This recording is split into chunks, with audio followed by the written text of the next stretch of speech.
da presença dos seus filhos. Então, vamos tratar de todos esses temas hoje. Vai ser um dia interessante. Espero que a Marli possa vir, não é, Fernando? A Marli é a presidente da APEMAS, que é a associação que tem 30 anos aqui no estado, tratando de reconhecimento de paternidade. Então, hoje era o dia dela contar a história dela, mas ela provavelmente teve alguma questão técnica com o celular, agora um pouco antes de iniciar o evento.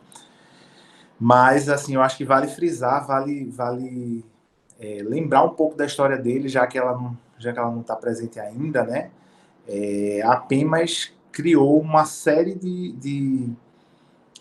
trouxe uma série de direitos, tornou execuíveis direitos aqui no estado, porque ela que criou essa história de exame de DNA gratuito para pessoas que vinham pela defensoria. Ela foi nos políticos, foi atrás até de verbas internacionais. Durante muito tempo recebeu o incentivo de uma ONG americana para exercer esse trabalho e orientou mais de 30 mil pessoas a conseguirem exercer o direito de reconhecimento de paternidade, né?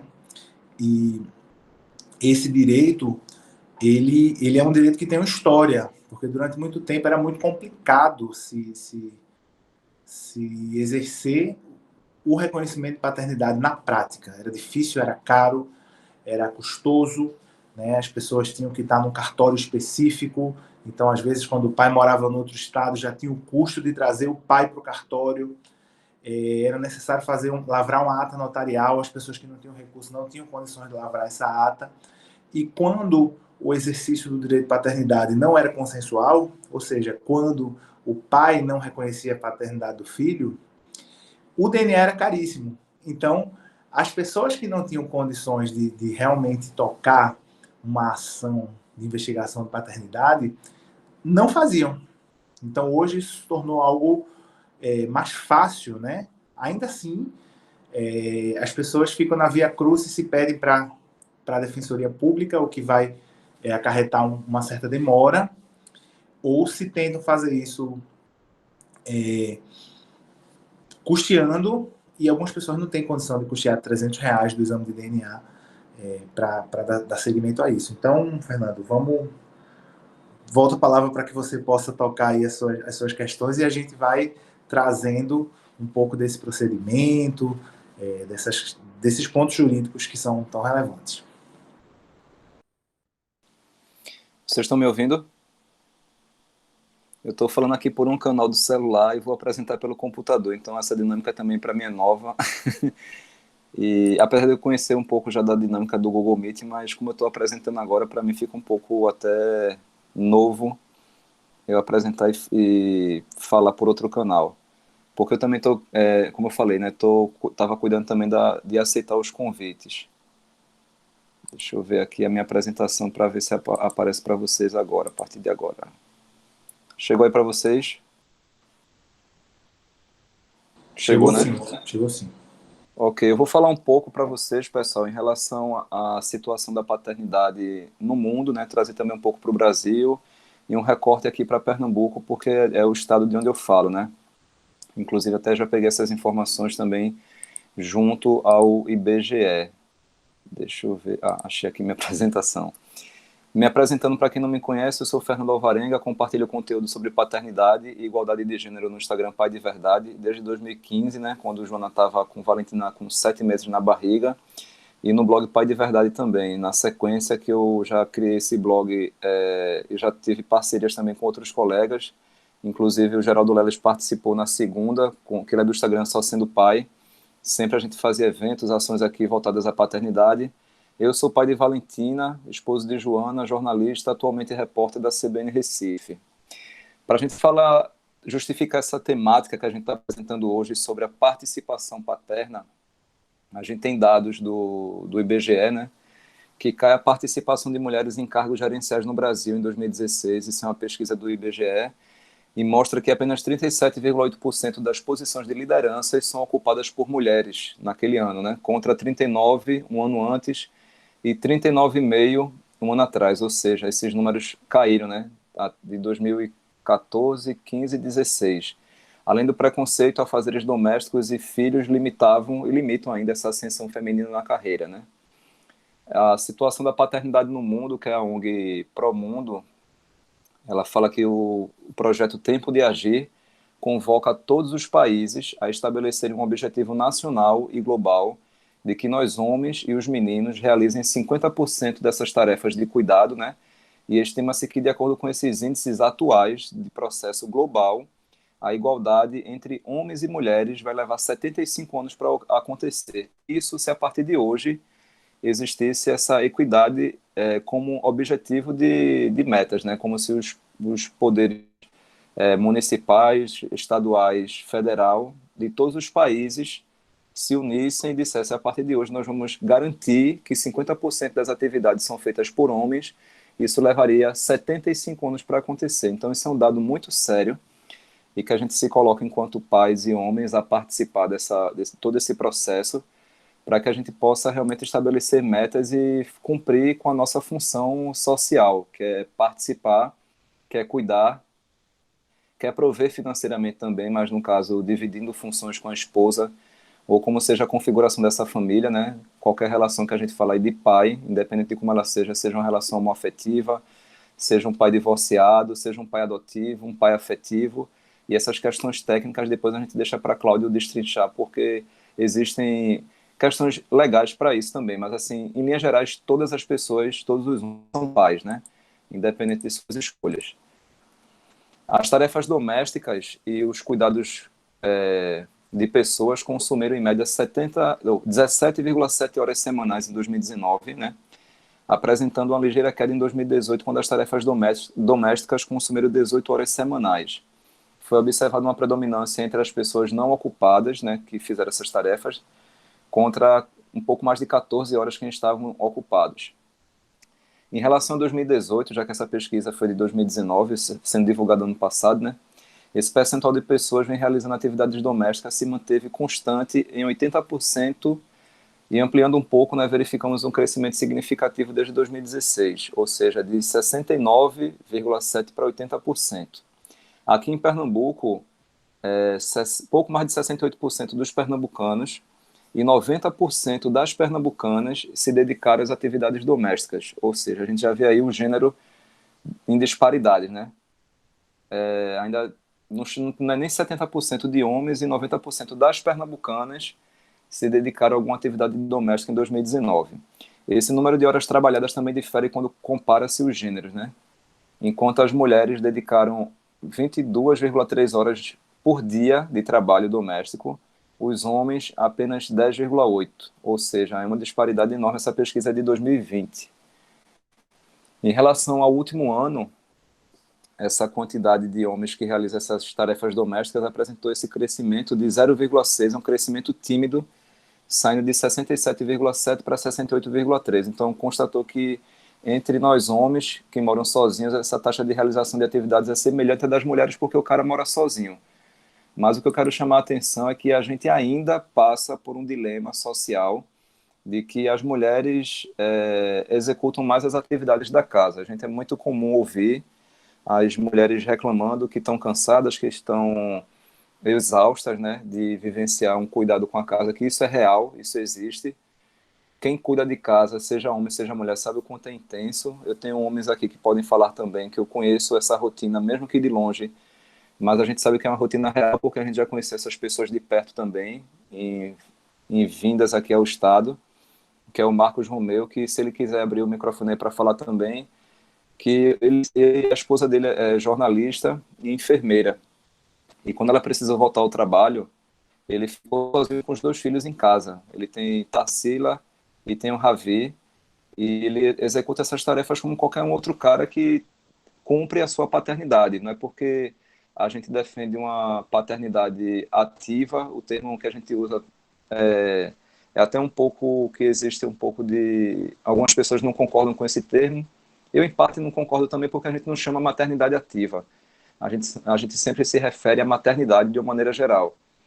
Então, quando o cara assume sua paternidade, ele está colaborando principalmente com seus sentimentos também, com o sentimento da criança, com o sentimento da mãe.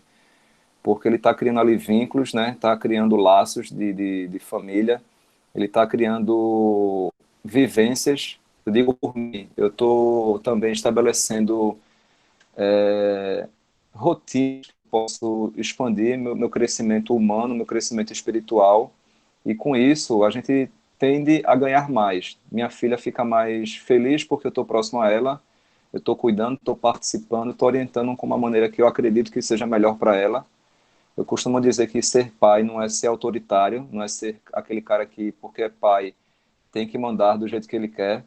Então, se o Marcos Romeu também quiser falar um pouco aí, fica à vontade, que eu já vi que ele se posicionou num bate-papo. Eu vou seguindo aqui, caso ele queira falar. Já ouviu? Vai falar, Marcos? Olá, boa noite. Deixa eu ligar aqui a minha câmera aqui. Olá, pessoal, boa noite.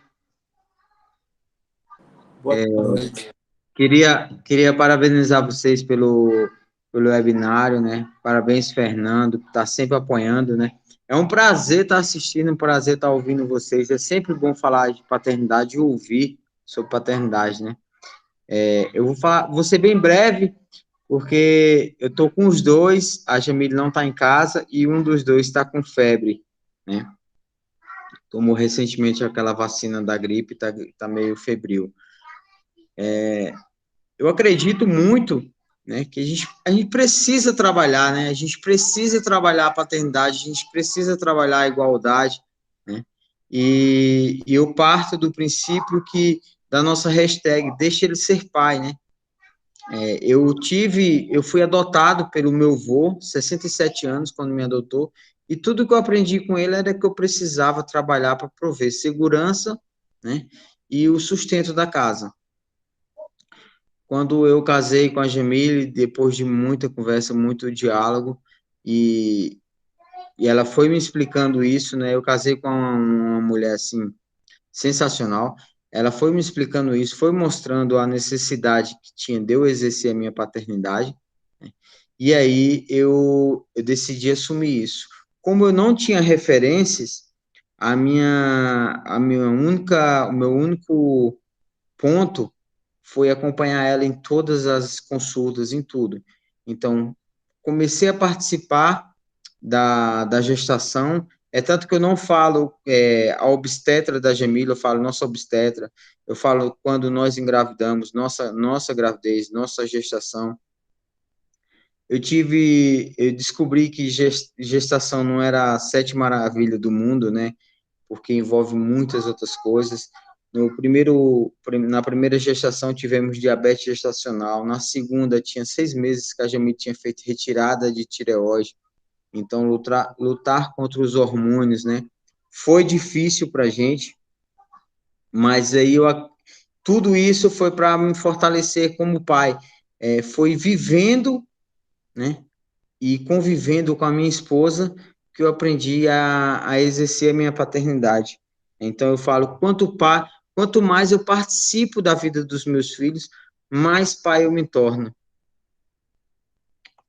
Eu acho que é isso, e era isso que eu queria falar. Na verdade, eu nem ia falar, eu estava aqui só ouvindo vocês e prestando atenção na bagunça dos meninos, mas assim, mexeu muito o que o Fernando falou, essa desigualdade, né? Esses números, né, nos assustam e nos surpreende, porque quando a gente busca uma igualdade e a gente começa a conversar, a gente entende que está muito distante, né? Então, a gente precisa trabalhar bastante, a gente precisa apresentar mais o nosso trabalho para que outras pessoas, né, passem a praticar também e a exercer essa paternidade e essa igualdade. É isso, pessoal.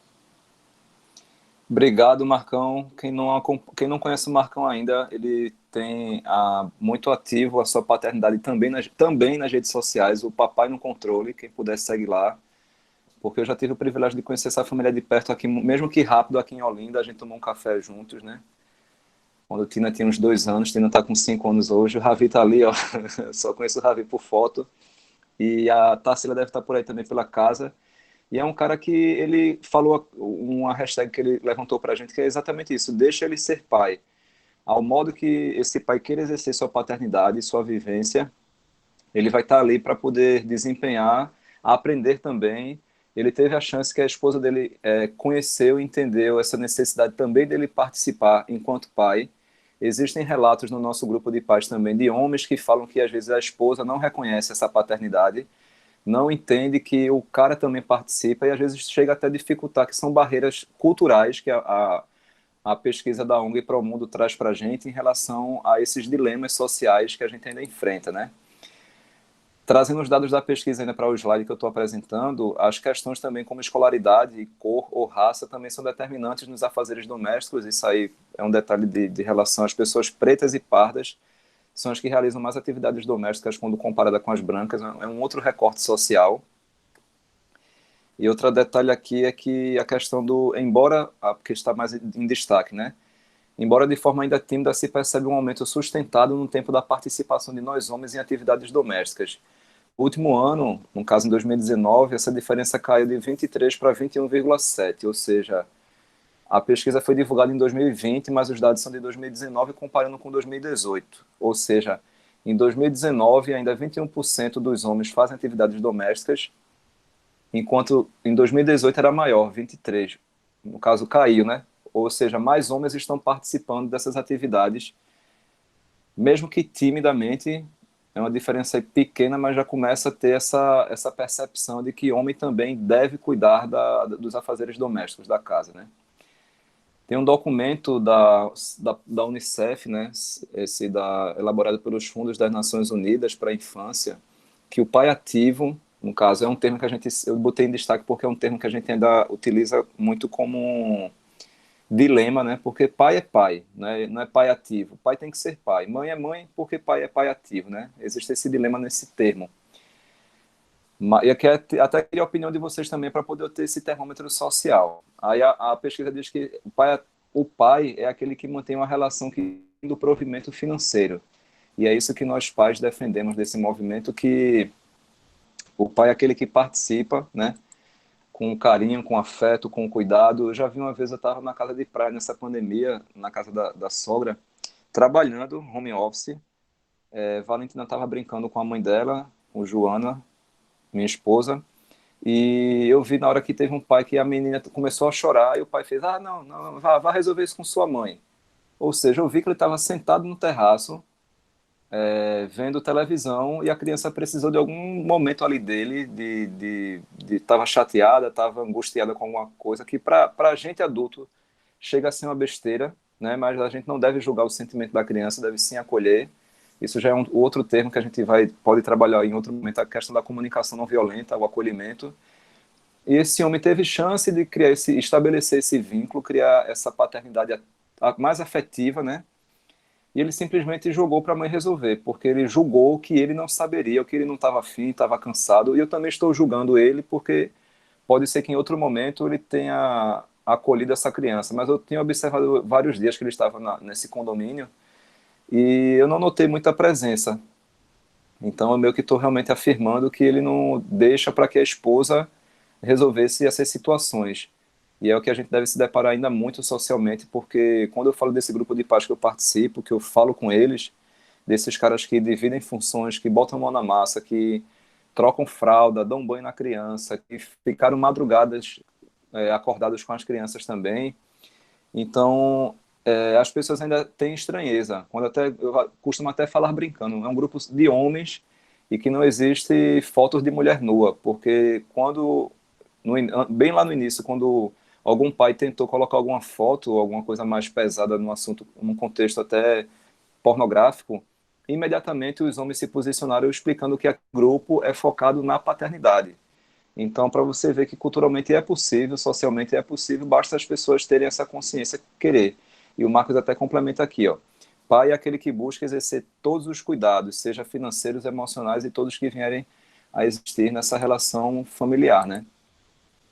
Voltando para o texto, ser pai, na apresentação, também inclui se preocupar com as necessidades do filho, que o que Marcos falou, construir vínculo emocional e estar atento às tarefas domésticas e também compreender essa responsabilidade da paternidade. Eu costumo dizer que eu trago essa temática do termo pai de verdade, mas não é que eu me considere um pai de verdade. Eu costumo colocar até na apresentação do meu Instagram, que eu sou um pai que estou compartilhando aprendizados de um pai de verdade. Ou seja, estou garimpando de cada situação positiva, né? Inclusive as minhas situações positivas, e vou dividindo isso nas redes sociais, no blog, nessa palestra aqui conversando com vocês. Mas eu também tenho os meus momentos de baixa, né? Em que eu estou mais chateado, que eu estou mais angustiado, que eu posso tentar falar um pouco mais alto com Joana, minha esposa, com Valentina. Não é o ideal, isso não acontece sempre, mas existem situações que você, sem querer, chega num momento de estresse, no pico, e para e pensa, respira. Inclusive, estou até buscando mais a questão da comunicação não violenta para a gente repensar comportamentos, né? Refletir a nossa trajetória de vida, desculpa, a nossa trajetória de vida para ver enquanto a gente, que cargas emocionais nós tivemos, o que é que a gente conseguiu processar e o que é que a gente consegue transpor, né, externar de positivo. Então, eu tenho trabalhado muito isso comigo, para que eu consiga ter uma excelência paterna, né? Não tenho nota 100, que não existe nota para paternidade nem para maternidade. Existe um compromisso social da gente querer estar sempre bem para nossas famílias, né? Eu digo para a Valentina, para minha esposa Joana, para os meus familiares principalmente também. E é isso, ser pai é participar, é estar presente. Se um dia você está mais cansado, se o cara está mais ali sem querer muita conversa, está mais recolhido num quarto, que isso seja também respeitado, mas que efetivamente ele cumpra o seu papel social, que é ser pai.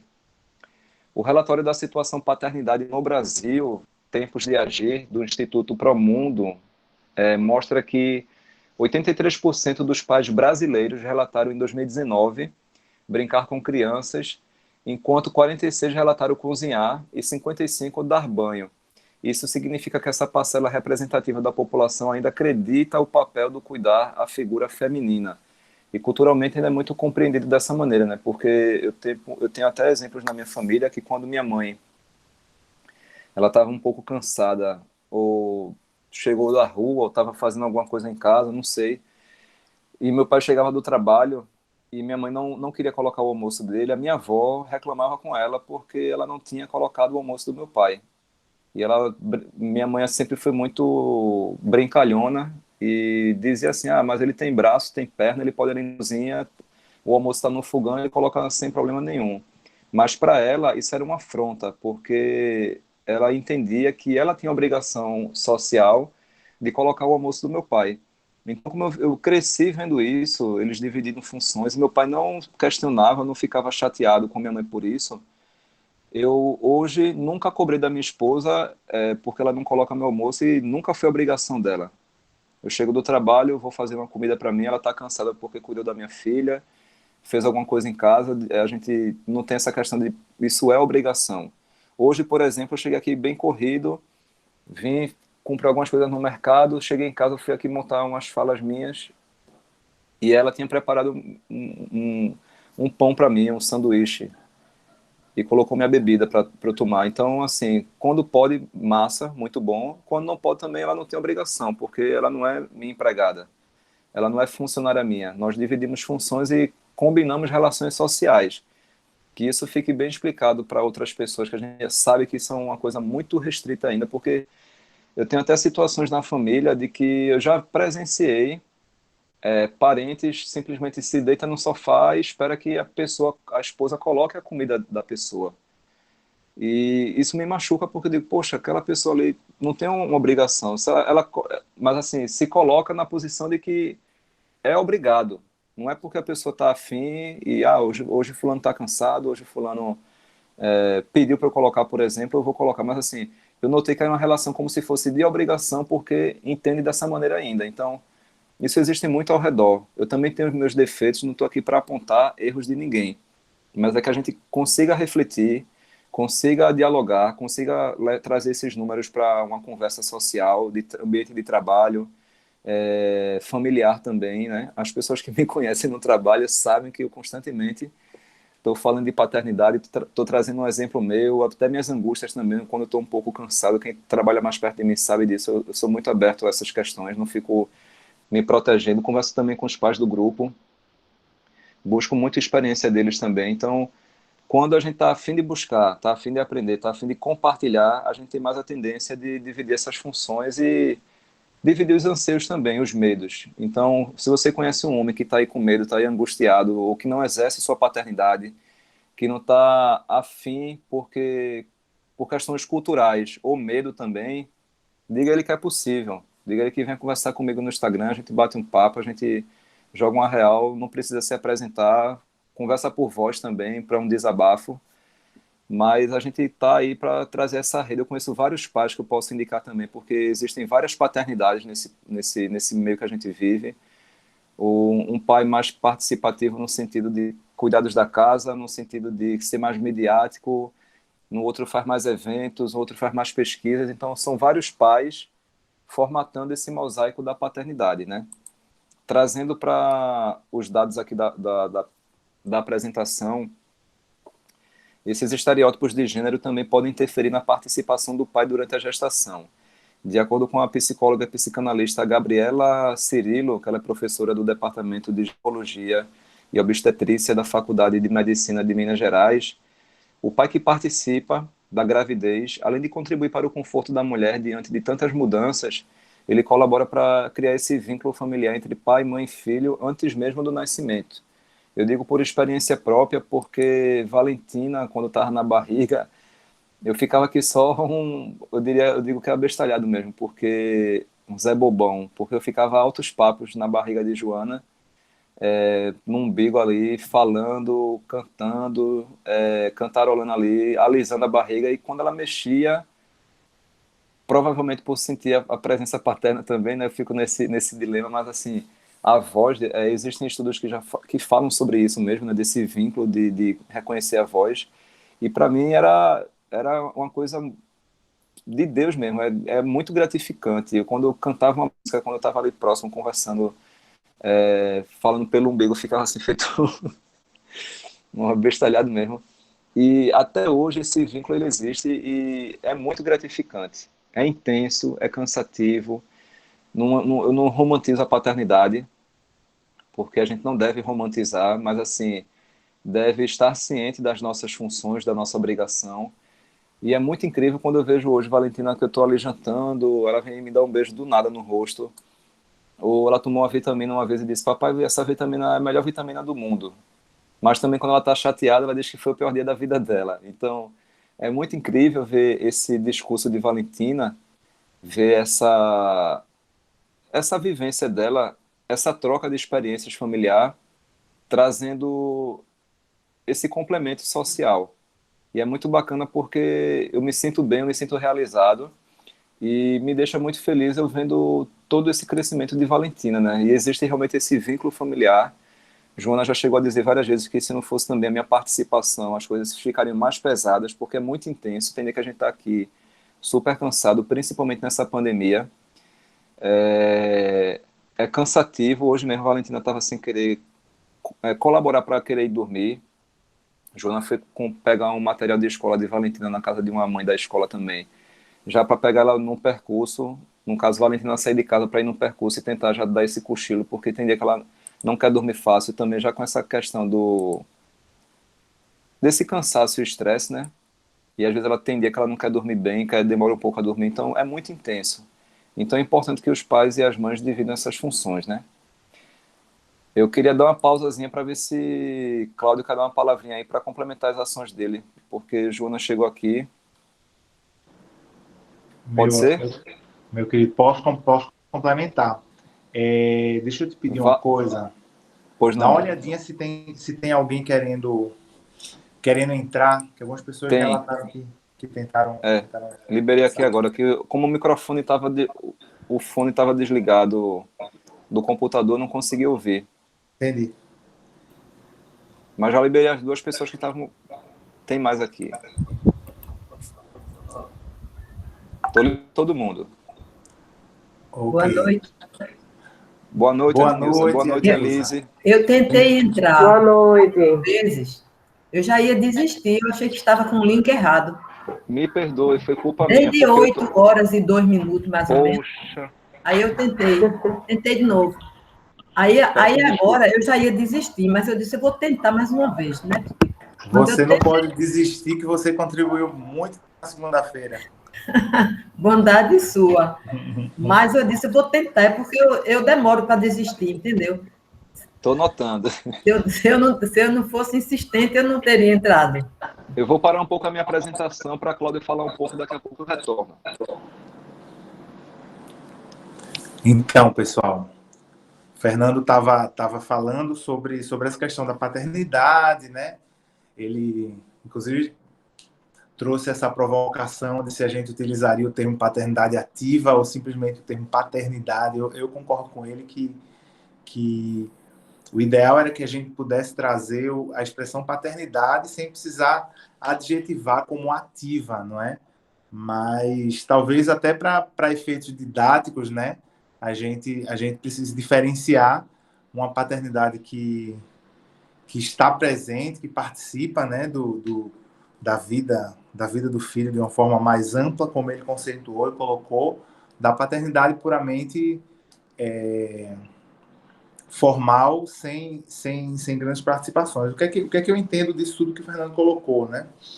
A gente hoje vive num momento de exclusões, né? A gente tem pais excluídos, e até a gente começou falando sobre reconhecimento de paternidade, justamente porque busca-se incluir aqueles pais que de alguma forma saíram, né? Que de alguma forma foram excluídos e que de alguma forma se excluíram e não se colocam como pais de seus filhos. Mas o que a gente vê nessa fala do Fernando é que muitas vezes os pais são excluídos por uma conjuntura social, por uma forma de organização em que muitos pais relatam no grupo que o Fernando participa, que tentam, que buscam exercer essa paternidade e não conseguem. E é interessante que um relato que eu escuto muito de pais, eu na qualidade de advogado, que advogo para muitos pais, isso é um fato, é que alguns pais se distanciam do papel, daquele primeiro papel que a gente colocou, provedor, aquele primeiro papel de prover financeiramente, quando se aproximam desse papel de participar das atividades domésticas, de participar da vida dos filhos. E talvez esse seja o fator de equilíbrio que o Fernando está colocando. Mas eu entendo que tem que haver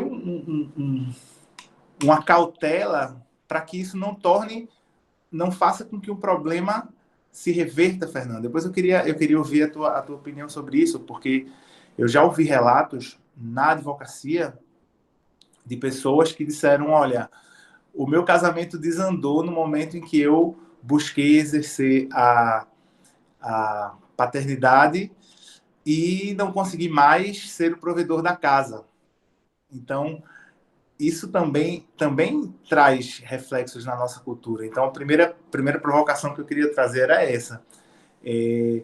Se também há uma cobrança cultural, e aí, obviamente, a gente não pode generalizar, não pode trazer isso para todas as pessoas, mas também é uma cobrança de algumas mulheres que o pai seja o provedor, e muitas vezes o pai não consegue exercer esses dois lugares, não é? Para exercer esses dois lugares, o pai tem que ter um equilíbrio muito claro, muito sólido da sua função, do seu papel, do que ele pode fazer e do que ele não pode fazer. Então, a primeira provocação, questionamento, eu já vi que o Maurício também levantou a mão, era essa.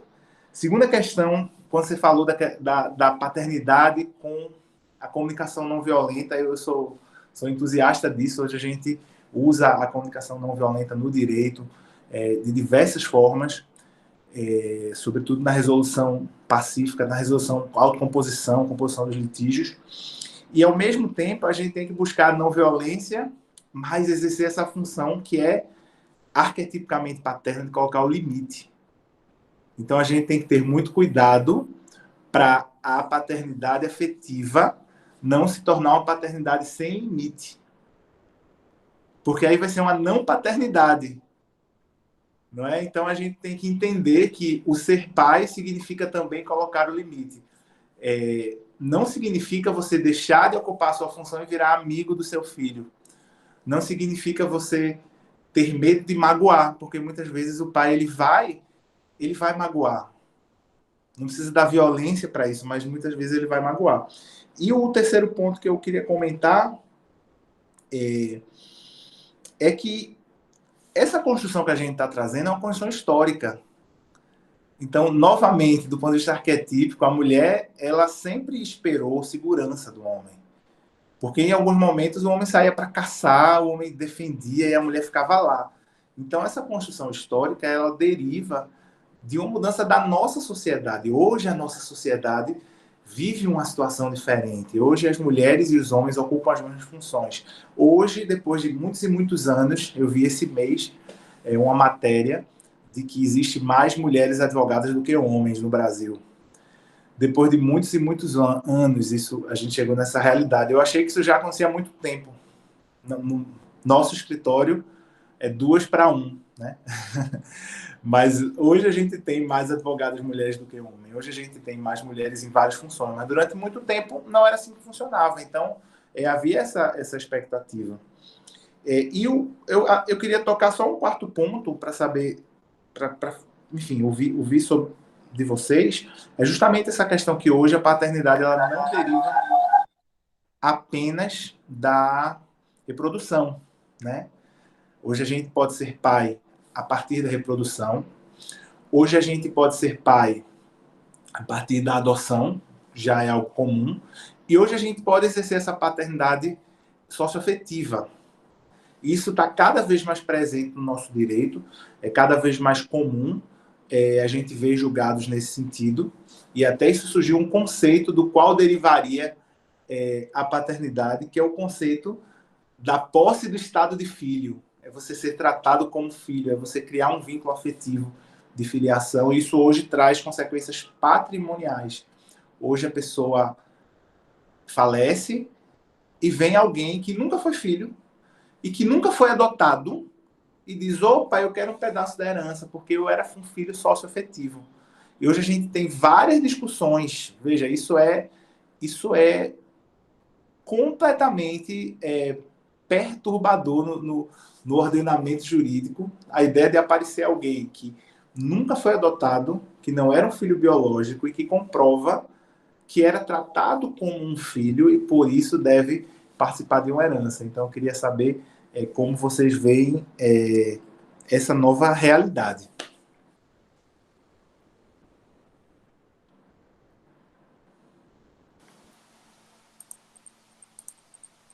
Vocês estão me ouvindo? Estamos sim. Estão me ouvindo? Sim, né? Sim. Vou seguir. Sim. Estamos ouvindo. Peraí, desculpa, é que eu não estava ouvindo aqui pelo fone. Estão me ouvindo? Sim. Sim. Ok. Desculpa, é porque eu tinha baixado o fone de ouvido e o do computador também, porque eu estou apresentando aqui o conteúdo. Trazendo essas respostas de Cláudio, trazendo a minha visão, né, social, realmente é um pouco delicada essa situação pai financeiro e pai afetivo, porque culturalmente ainda entende que o pai, né, socialmente falando, ele tem a obrigação de trazer a providência financeira da casa, né? Porque até eu, quando era jovem, a minha maior preocupação era a questão financeira, né? Em relação a como é que eu iria suprir essa necessidade financeira da casa. E hoje eu vejo que a criança cobra mais afetividade do que a questão financeira. E já conversei até com psicólogos muito experientes na área, que são pais, são avós, e transito nessas palestras também, e ele disse que uma criança com fome, ela não consegue nem buscar alimento para ela. E uma criança que ela tem afeto, que ela tem amor, que ela tem cuidado, que ela tem laços familiares, ela consegue resolver muitos conflitos até de fome, quando a gente vem trazer essas situações muito marginalizadas falando, né? Em relação à CNV, eu defendo a CNV no sentido realmente de impor limites de maneira de tom de fala adequado, porque a gente ainda escuta muitas questões impositivas, porque eu sou pai e tem que obedecer do meu jeito, comer do meu pirão tem que ser do meu jeito. Claro, não estou defendendo aqui nem dizendo que o filho não deve obedecer pai e mãe não, porque aqui em casa a gente preza também por esse cuidado por essa atenção, com esse respeito de Valentina com a gente. Mas o que eu quero trazer com a comunicação não violenta é que a gente consiga exercer limites e respeitos.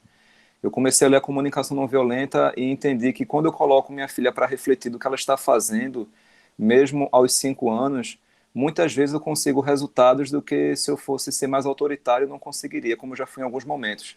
Vai dormir porque tenho que dormir e acabou-se. E ela às vezes não queria ir dormir.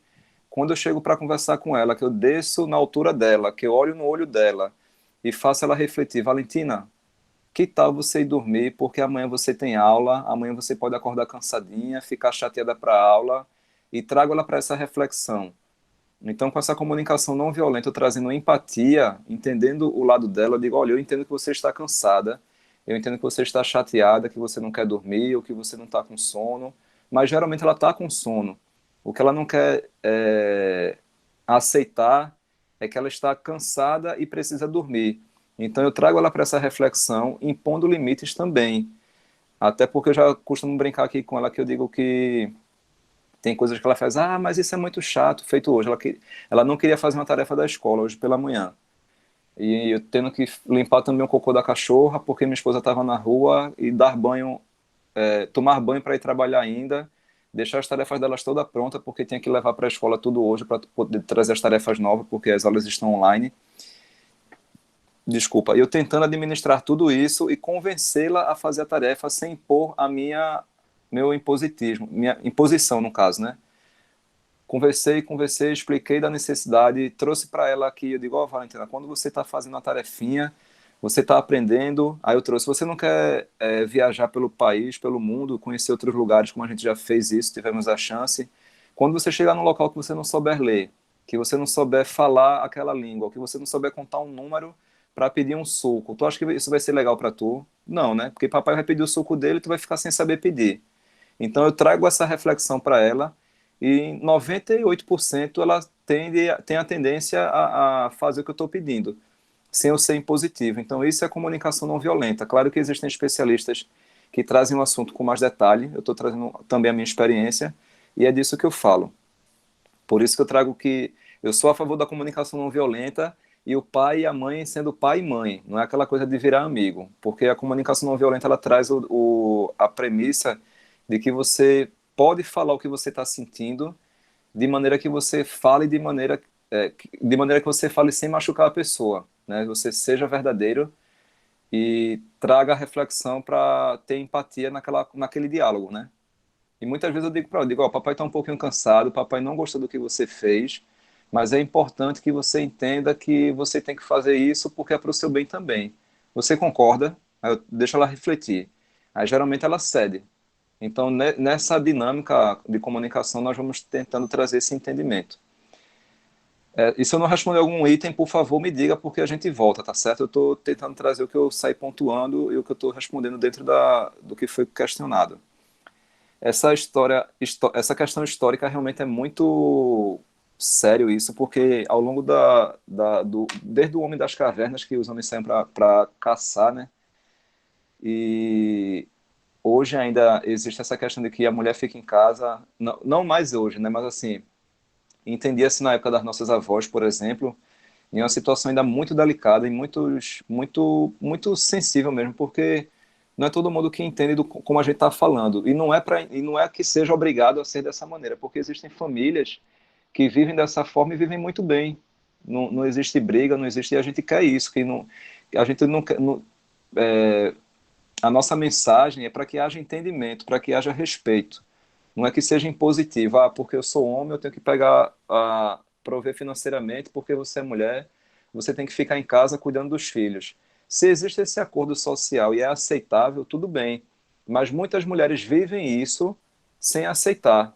Ou então muitos homens vivem essa situação de ter que levar a parte financeira para casa e, como o Cláudio falou, às vezes não consegue porque a questão de trabalho ele não conseguiu atingir aquela meta, ele não conseguiu atingir aquele cargo. Então é isso que a gente quer trazer, essa reflexão. Porque não é obrigado. Mas se existe um acordo social da casa, não, mas eu conheço pais que a mulher trabalha fora, a mulher é médica, e o cara simplesmente trabalha com marketing em casa. Ele cuida dos filhos enquanto a esposa vai trabalhar como médica.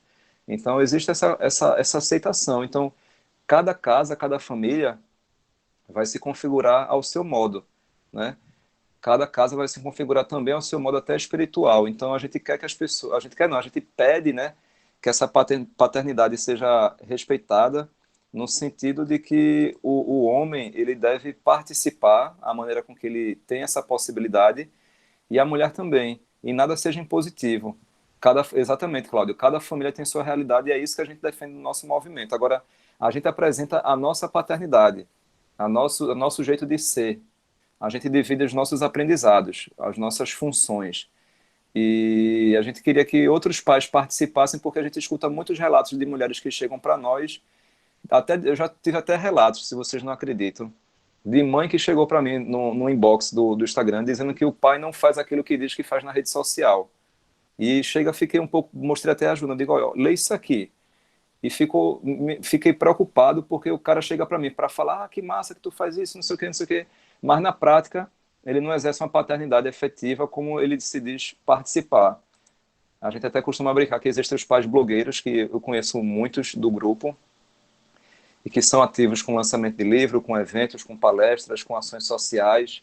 O Marcos, que falou no início aqui para a gente e está aqui ainda na sala, ele é muito ativo em relação a ações sociais, a sua paternidade. Ele acabou de dizer aqui agora à noite que está com os 2 filhos em casa, enquanto um está com febre e a esposa está trabalhando, que a esposa é enfermeira. Então, existe esse lugar de participação e como seja a configuração e a realidade de cada família. Existe pai católico, família católica, existe família, conheço famílias evangélicas, famílias que são agnósticas, mas o principal é que as pessoas tenham cuidado com suas crianças para que a gente tenha uma efetividade de paternidade, uma divisão de funções equilibrada no caso, né? E que essas crianças reconheçam a sua afetividade e cresçam seguras para suas decisões futuras. Em linhas gerais é isso, né? E essa questão 4 que você falou, que eu anotei aqui, tipos de pais, que quando tem a paternidade socioafetiva, realmente é muito delicado isso, porque às vezes você não tem vínculo nenhum com o seu pai biológico, e porque o pai morreu, o pai tem dinheiro, você chega lá e quer sua herança, ou seja, você não quer o pai, você quer o dinheiro dele, né? É muito delicado, eu também não estou julgando, porque existem pessoas que podem precisar daquela finança para alguma situação de vida, ou aquele pai nunca foi presente, nunca foi um cara que chegou junto para exercer sua paternidade efetivamente, ou aquele filho nunca buscou também saber quem era o pai e a mãe, ou o pai, no caso, a gente está falando de paternidade. E é um assunto muito delicado mesmo, porque cada realidade aqui vai trazer a sua explicação. E conheço exemplos também de pessoas que são hoje adultas e que depois de adultas se resolveram muito bem com sua paternidade, assim, paternidade e questão filho e filha, né? No sentido de que depois que a pessoa ficou adulta, que perdoou uma paternidade não exercida. E hoje em dia essa relação é muito tranquila. E eu conheço também pessoas que nunca quiseram conhecer nem o pai biológico e vivem super bem hoje. Não existe nenhum transtorno, a pessoa tem filho e aparentemente não existe nenhum transtorno, mas alguns psicólogos também explicam que pode até ter uma questão ali escondida, mas que ela pode não ser latente. Pode falar, Cláudia. Então, só trazendo isso, né, que o direito, ele resguarda uma reparação pelo abandono afetivo do pai. Então, é muito comum, relativamente comum, a gente encontrar ações em que filhos estão buscando reparação pelo abandono do pai, né? E um outro dado relevante sobre isso, Fernando, eu não vou conseguir trazer o dado exato do estudo aqui, tá? Mas eu vi um estudo em que as pessoas pegaram um recorte de vários processos numa vara de entorpecentes em Brasília. Pegaram vários processos que tinham pessoas que se envolviam com entorpecentes. Então, os réus nesses processos eram pessoas adictas em questões de droga. E o que me colocaram foi que um percentual absurdo daqueles réus não tinham o pai na certidão de nascimento. E eu achei isso uma coisa super expressiva para algo que já se fala, para algo que diversas teorias, as próprias constelações sistêmicas falam muito disso, né? Que é a exclusão do pai, mas enfim, algumas teorias até mais próximas da psicologia falam muito disso, né? Que a falta, a exclusão do pai traz sim consequências para as crianças. Elise levantou a mão ali. Isso, eu só venho corroborar com o que você está falando aí, a questão dessas crianças, né, e adolescentes que vivem realmente sem essa questão da presença do pai. Eu sou professora de escola pública da Prefeitura do Recife e a gente nota muito que as crianças mais problemáticas são as crianças que não têm realmente a presença paterna, né? Elas são muito mais agressivas, muito mais arredias, se envolvem muito cedo com drogas, com prostituição. Então, você vê que a questão realmente, a presença do pai, a figura, o pai não precisa ser realmente um pai, né? Pode ser um avô, alguém que ela tenha realmente para quem se remeter. Uma referência paterna. Isso, uma referência masculina. Quando não tem, não é assim, não é que seja falha da mãe, mas é porque realmente a família, assim, em si, ela precisa de vários, é como se fosse um povo, né? Precisa de vários tentáculos, precisa se apoiar em vários lugares. Uma rede de apoio que a gente Isso, uma fala. rede de apoio. Então, muitas dessas meninas e desses meninos, né, as meninas que cada vez mais cedo, sendo mães, né, sem ter uma perspectiva, prejudica muito, né? Então, gera realmente uma desorganização, que hoje a gente vê, né? Do jeito que está a sociedade, uma sociedade que é muito frágil, que se quebra, que se... Sociedade líquida. Muito fluida, então realmente não tem embasamento de nada. Então, quando você vai conversar, sentar para conversar, inclusive com as mães dessas crianças, elas não têm. É como se fosse um ciclo, fosse realmente um efeito em cadeia, um efeito dominó. Eu também eu não tive pai, professora, e minha mãe também não teve o pai presente, então realmente está sendo uma sequência de desastres, né? Um padrão que se perpetua e que se repete. Isso. É muito complicado isso. Muito interessante, Elise. Agradeço pelo relato, porque é um relato empírico, né, de uma situação que a gente está colocando. E o tema que a gente vai falar na sexta-feira, inclusive, é muito casado com esse, que é da alienação parental, né?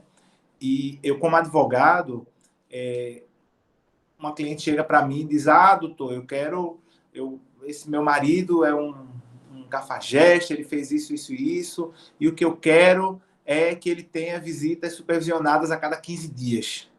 Não quero que ele tenha contato com meu filho. E eu não tenho o mínimo pudor de dizer: tudo bem, você está matando seu filho. Você está matando seu filho. E você está dizendo para o seu filho: eu odeio metade de você.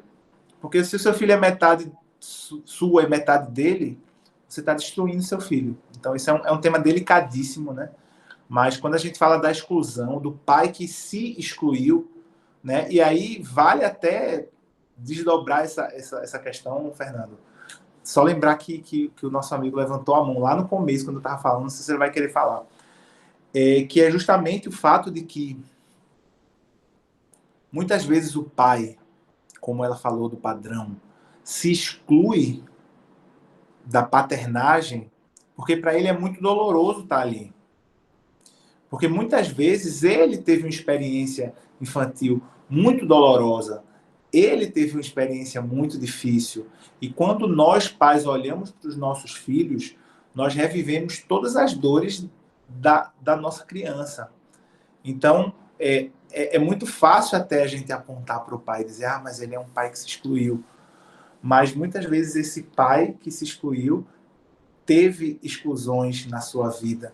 E essas exclusões se perpetuam. Então é por isso que a gente tem que olhar para isso tudo com muita gentileza e com muita compreensão. Alguém mais quer falar? Obrigado aí pela fala também, viu, Cláudio? Porque você traz essa sua experiência também paterna e a questão jurídica que eu realmente desconheço, né? Porque nunca precisei de questões da alienação parental, finanças de pensão alimentícia, né? E é isso. O Marcos Romeu, que é o @papai no controle, que é um papai que a gente diz aqui no Nordeste que é arretado, quer falar também. Não, só tocando em 2 pontos, né, que dos 4 abordados, eu fui criado, igual eu falei, criado pelo meu avô, onde ele me ensinou a trabalhar, trabalhar, trabalhar. Quando a minha esposa engravidou, eu trabalhava em 2 empregos. Eu trabalhava no emprego que eu tô atual e era assessor de um deputado aqui em Brasília. E quando a minha filha nasceu, eu passei os primeiros dias com ela, depois passei as férias que eu consegui emendar e mais alguns dias que eu consegui enrolar. E aí eu fui e falei o seguinte, falei para minha esposa é jornalista e trabalhando no hospital também, eu falei para ela assim, falei assim, eu não quero mais trabalhar do jeito que eu trabalho, né? E aí ela olhou para mim e falou assim, o que é que você quer? Eu falei assim, eu quero diminuir o ritmo da minha vida e quero participar mais da criação da minha filha.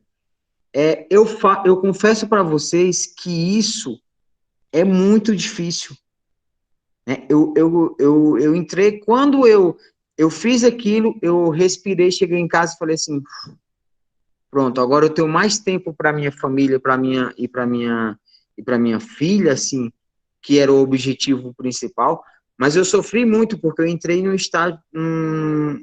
processo de depressão. Como que tudo que eu aprendi, que era trabalhar para prover, né? Como que tudo que eu aprendi, eu estava abrindo mão daquilo para poder realizar o objetivo que era construir uma família. Sendo que para construir uma família eu precisava trabalhar, eu precisava ser duro para impor mesmo a minha disciplina dentro de casa, como eu estava sendo o, o, o homem, né, da casa ali, estava provendo tudo. Claro que aqui em casa existia o quê? Os dois trabalhavam muito, né, existia muito pouco tempo, e o tempo que a gente tinha disponível, a gente viajava. Então, eu passei por um processo muito difícil no início, né? Depois de 2 anos, eu consegui entender e consegui dar a resposta para minha esposa. Um dia ela chegou em casa e falou que estava cansada, né? E aí perguntou qual era a minha opinião. Eu falei assim, ó, volta lá no emprego e pede demissão. E aí eu estou falando de uma realidade nossa, de um controle nosso, de um diálogo nosso, né? Não é que eu esteja pedindo para as pessoas saírem pedindo demissão dos empregos que a vida vai ser melhor, não é isso. Mas, assim, ela voltou no jornalismo, o Fernando é jornalista, sabe o quanto isso demanda, o quanto isso cobra dele, né? E falou que queria passar mais tempo em casa. Hoje nós não dependemos mais desses empregos, desse número de empregos, aprendemos a conviver com o que ganhamos, né? E foi muito importante, mas é muito dolorido. Às vezes eu escuto um pai e eu fico ouvindo ele, tento entender a situação, tento entender, tento achar um caminho para mostrar para ele que é possível, né? Mas muitas das vezes a gente sabe que a dor, né, de trilhar um caminho diferente, né? É dolorida e leva tempo, e aí eu respeito. E a última questão é essa questão de pessoas que cobram, né? Às vezes vai à justiça, pelo que eu entendi, vai à justiça e cobram por ter sido filhos afetivos, né? Aqui em Brasília, se eu não me engano, teve um caso de um pai, de um filho, que entrou na justiça e o cara foi julgado e ele tinha que pagar uma quantia muito alta, e o cara, na verdade, não queria o dinheiro, o cara só queria um abraço do pai. Foi muito interessante.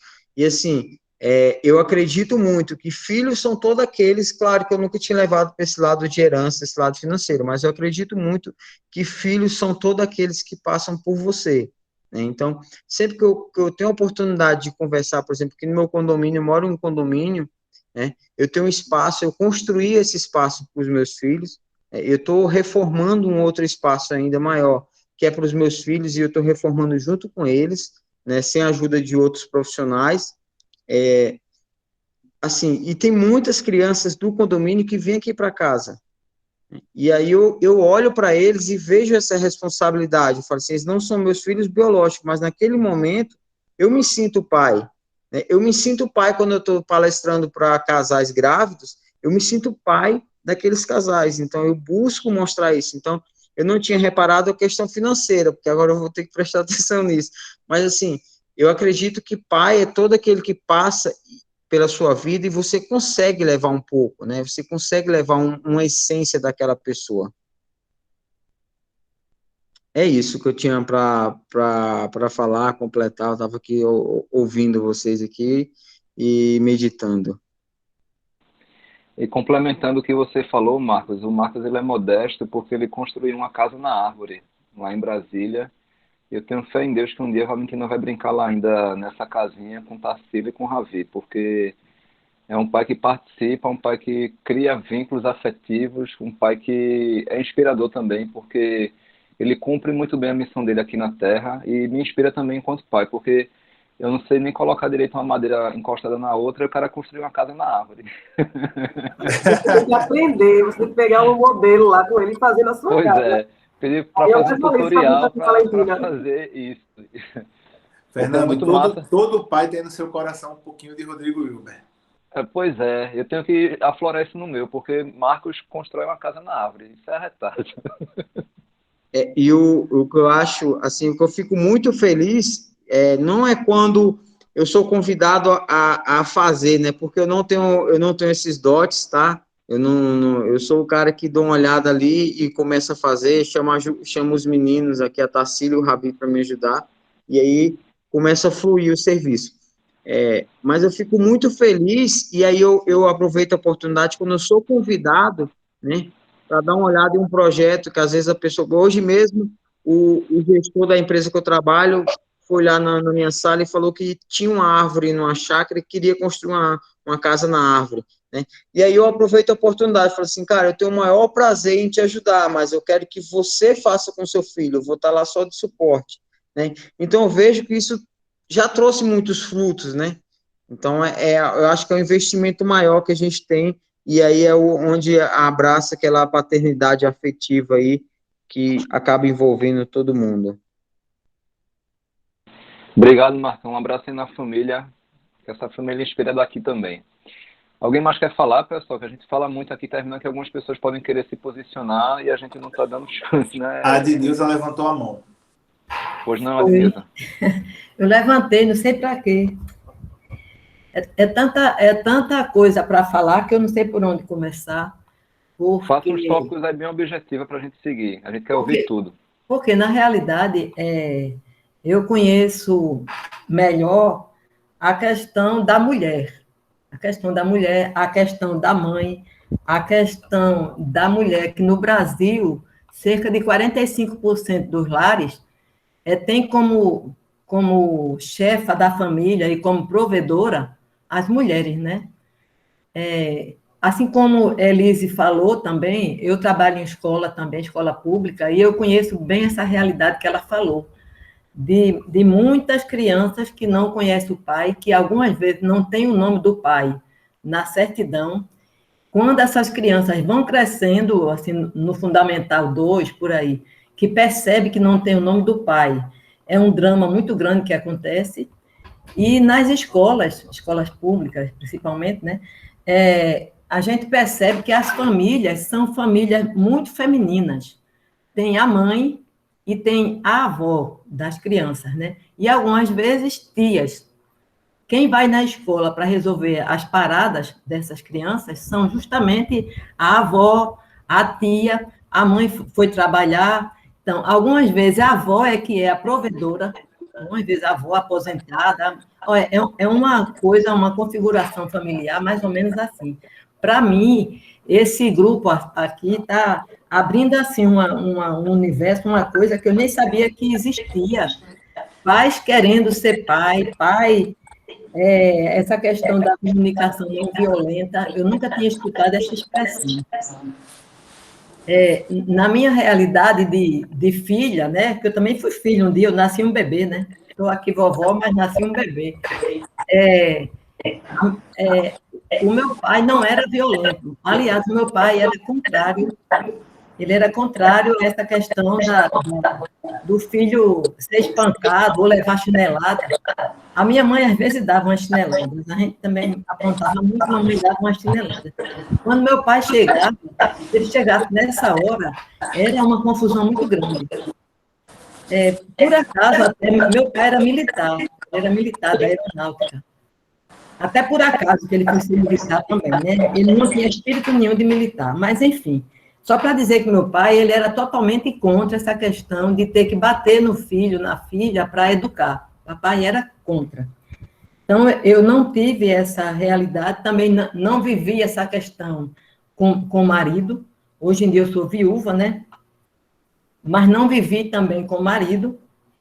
Marido, até quando eu namorei com esse que foi meu marido, que faleceu há alguns anos, quando eu o conheci, começamos a conversar, eu até disse para ele uma vez, numa conversa, quando fomos apresentar, não estava nem namorando direito, nem nada, mas eu disse na roda, eu disse, eu nunca apanhei, nem de meu pai. Assim, eu querendo dizer que se tinha um homem que poderia bater em mim, seria meu pai, né? Então, nenhum homem que apareça na minha vida não vem com essa história de fazer brutalidade, nem bater em mim, porque eu não vou admitir. Isso aí eu disse, eu tinha 18 anos, mais ou menos. Sei que eu nunca tive problemas, graças a Deus, por esse lado, que também é uma coisa que existe muito. A violência doméstica é também um lado que eu conheço bastante.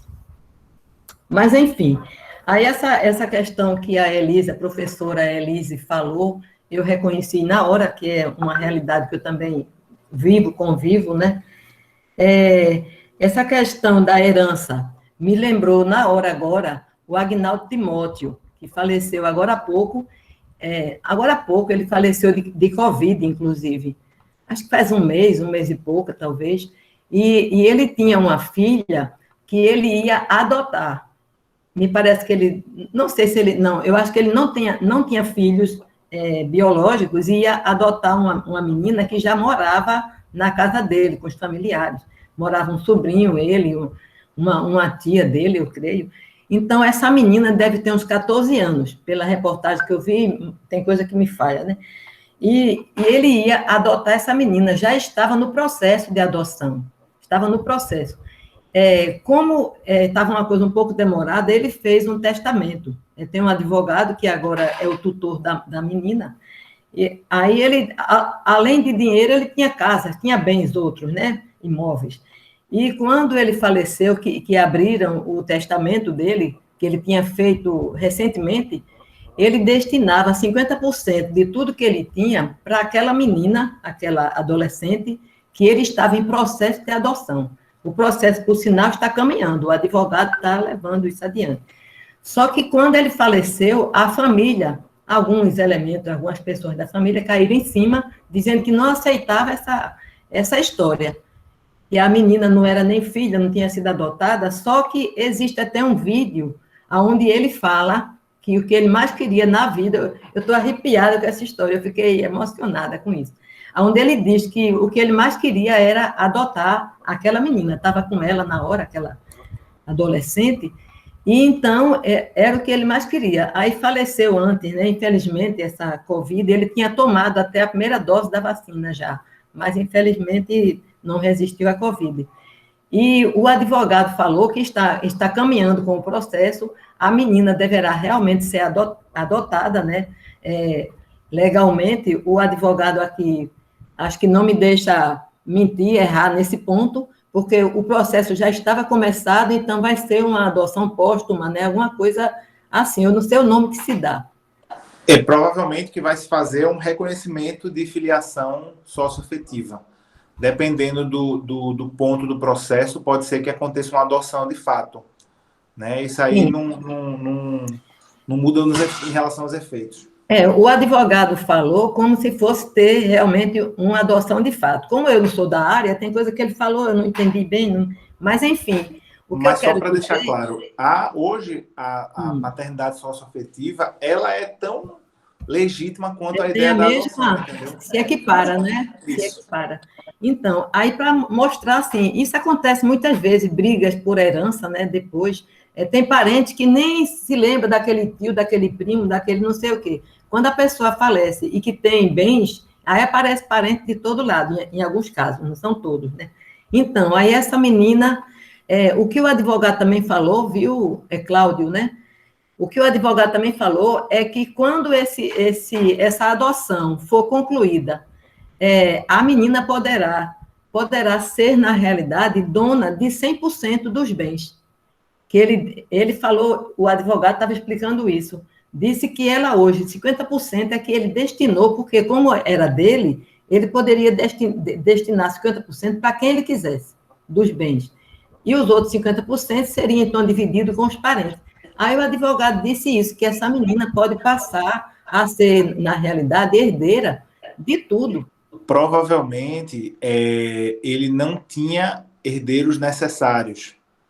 Então, se ela for reconhecida como filha, ela vai se tornar a única herdeira necessária desses 50%, entendeu? Herdeira universal. Eu não posso falar do caso porque eu não desconheço, mas provavelmente, pelo que a senhora está falando, é isso e faz sentido. Então, aí ele deixou 50% para ela, enquanto ela não estava adotada, e ele faleceu nesse processo. E 50% ele destinou algum percentual para uma irmã, uma outra parte lá para uns sobrinhos. Tinha irmã e tinha sobrinhos. Mas, enfim, só para dizer, né, como algumas vezes essa questão da herança, a menina em si não está nem brigando por nada, ela está lá. O advogado agora está com a guarda dela, e tem uma tia do Aguinaldo também, que cuida da menina, mas é uma coisa que muitas vezes acontece, essa confusão, que também aconteceu com a filha de Pelé, uma filha que Pelé não reconheceu. E ela era... A mãe dela teve um relacionamento com Pelé e acabou ela nascendo, e depois ela passou muito tempo que ela queria conhecer o pai, ela queria conhecer. Entrou em contato com ele e tudo mais, e ela faleceu sem que ele a reconhecesse. Foi uma coisa muito triste, e ela até dizia que não queria o dinheiro dele, ela queria um abraço dele, porque sabia que ele era o pai biológico dela, né? Ela sabia, a mãe dela contou para ela a história. Então, são muitas questões, mas vou parar de falar, porque já é quase 9h30, 9h30 termina, né? Eu estou, assim, muito, assim, admirada, encantada, qualquer coisa assim, com essa história, porque pai de verdade é uma coisa interessante, esse grupo. Eu não imaginava que existia um grupo assim. Eu conheço um grupo, que eu agora esqueci o nome do grupo, que eles usam como símbolo um laço de fita branco, que são homens contra a violência, né? Homens que não são a favor da violência de gênero. Então, eu conheci várias pessoas desse grupo, que às vezes a gente tem seminários, algumas coisas, e onde várias vezes eles já participaram. Mas, assim, pai querendo ser pai. Agora, eu também achei interessante, logo no começo, acho que foi Cláudio que falou, que a questão de ser provedor e ser pai. Eu achei até engraçado, eu até ri sozinha, porque as mulheres realmente conseguem, né? As mulheres, quando tem que ser provedoras, tem que ser mãe, tem que ser enfermeira, tem que ser psicóloga, aí me parece que as mulheres conseguem 1000 coisas. E eu achei interessante quando ele disse que ser provedor e, ao mesmo tempo, ser pai, são coisas, né, que demandam muito envolvimento. Mas é porque eu ri, mas não se preocupe com isso, vocês. É porque eu estou começando a conhecer essa realidade. Eu estou... Na verdade, quando eu coloquei essa questão, até depois eu deveria ter falado, é porque essa demanda de provimento que eu estou colocando, que até o Fernando falou, mas para o filho é melhor receber o afeto, é a demanda das mulheres. Eu, como advogado de família, eu lido com as questões de fato que acontecem, entendeu? Então, é muito comum eu ver relações de divórcios que ocorreram porque, em algum momento, o pai deixou de prover aquela família como ele poderia. Normalmente, quando há um abalo financeiro por parte do pai em um relacionamento já consolidado, aquele relacionamento entra em crise. Eu não tenho nenhum dado científico para falar para a senhora, mas na prática eu vejo muito isso. Quando já tem um relacionamento consolidado em que o pai ocupa uma função de prover e por qualquer motivo ele não consegue mais segurar a onda e aquele casal passa a enfrentar um problema financeiro, normalmente volta. E não é por uma questão do filho, é por uma questão daquele casal. Eu vejo isso na prática, eu vejo isso empiricamente. Isso tem a ver, eu acho, com questão cultural, né, Cláudio? Que é porque Acho que financeiramente sim. O homem sempre foi. O homem sempre foi. Exatamente. Já fiquei desconcertado com a camisa que chegou ali, ó. Eu conheço aquele cavalinho que tá ali. Valeu a moral, velho. O pai de verdade aí chegou para poder falar mais. E é isso, eu acho que essa questão cultural é que traz essa cobrança financeira, né? Para que o cara tenha essa disponibilidade financeira e a mulher, quando se vê sem esse valor, ela foi ensinada de alguma maneira para que ela não precisaria buscar, e sim o homem. Ou vice-versa, quando o homem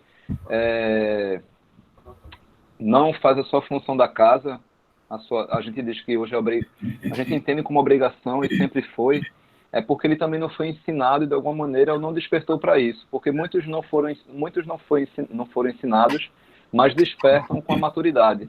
E outros simplesmente não, fazem vista grossa porque é confortável, não fazer porque vai trabalhar menos. Então, tem muito dessa questão da gente debater o assunto, conversar, levar isso para essa esfera fora desse webinário, porque aqui tem pessoas interessadas na temática, mas com certeza todo mundo aqui conhece pessoas que, algum pai que faz vista grossa para sua função, ou alguma mãe que não deixa esse pai exercer sua paternidade, por exemplo. São várias situações. Eu acho que a gente precisa conversar mais a respeito desses assuntos fora dessas esferas. Para encerrar, apesar de eu estar engasgada com água, foi esse rapaz, um outro pai que falou, que eu esqueci o nome dele. O Marcos Romeu. Ah, sim, o da Papai casa no controle. O da Casa na Árvore. Isso, é o Marcos Romeu, que é o papai. Ele tem o Instagram Papai no Controle, mora lá em Brasília. E né? É. Papai no Controle. Então, Papai no Controle. Aí ele, quando falou da Casa da Árvore, me remeteu a algumas coisas. Uma delas é que, recentemente, uma das minhas filhas são todas adultas, mães, ela fez uma viagem para a Bahia, onde ela ficou numa casa, numa árvore. Ela foi para lá para aventurar, vendo se arranjava um trabalho. Ela é engenheira de pesca, essa minha filha, a caçula. Deixou a filha aqui de 14 anos e foi-se embora. De repente, passou foto numa casa na árvore, dentro da mata. Eu não fiquei muito confortável, não. Achei até que era perigoso ter animais por ali, animais grandes. Mas ela é louca para morar numa casa na árvore, essa minha filha. Mas ela já voltou.